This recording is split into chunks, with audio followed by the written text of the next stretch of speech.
You are about to become the biggest brand in racing. Movie deals, infomercials, product endorsements. Ka-chow! You think you're famous now? We'll be rich beyond belief. Mr. Sterling, what is this about? Your legacy. Every time you lose, you damage yourself. I'm sorry. Your racing days are coming to an end. Well, in 2006, Disney and Pixar introduced us to the world of Cars and Lightning McQueen.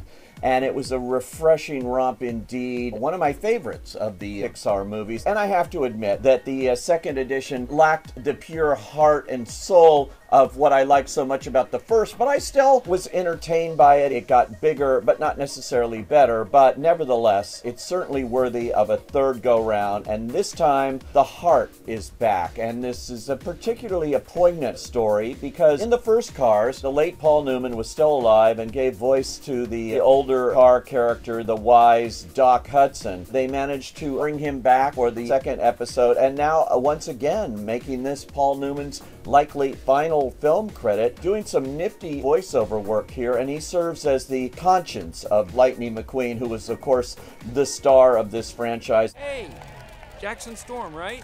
Great race today. Wow, thank you, Mr. McQueen. You have no idea what a pleasure it is for me to finally beat you. Oh, thanks. Wait, hang on, did you say meet or beat?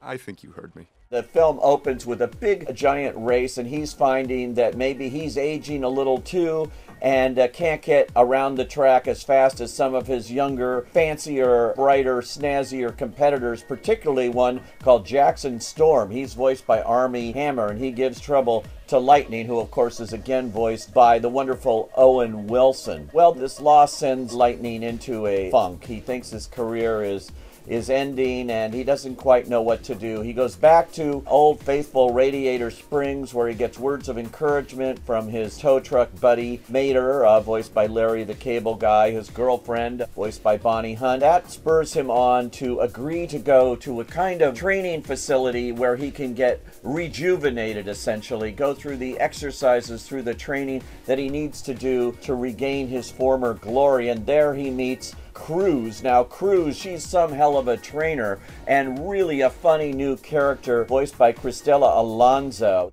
You can use anything negative as fuel to push through to the positive. Well, I've been pretty positive ever since I was a rookie. I am so excited that I get to train you. I grew up watching you on TV. Huh.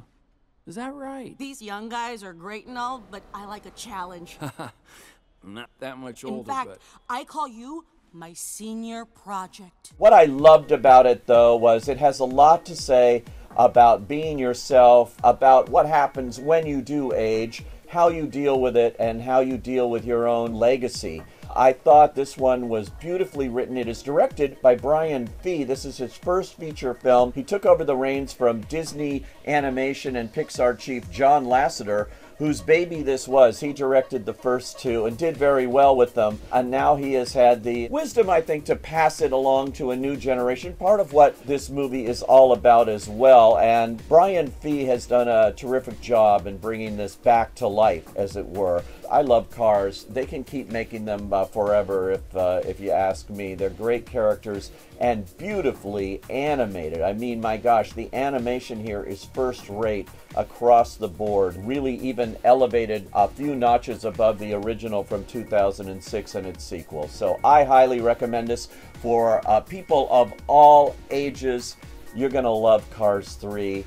And I say, rev up your engines and go!